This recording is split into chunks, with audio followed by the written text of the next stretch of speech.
माझा फायनल रिझल्टच येत नव्हता.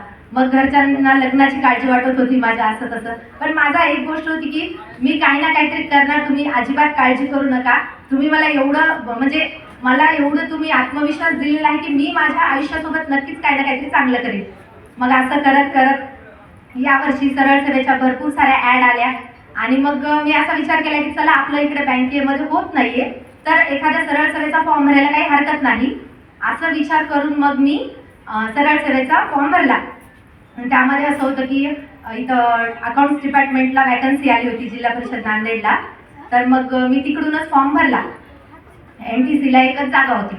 तर मग मी अभ्यास केला आणि फॉर्म भरला आणि ह्या रिझल्टमध्ये माझं सिलेक्शन झालं. तर मग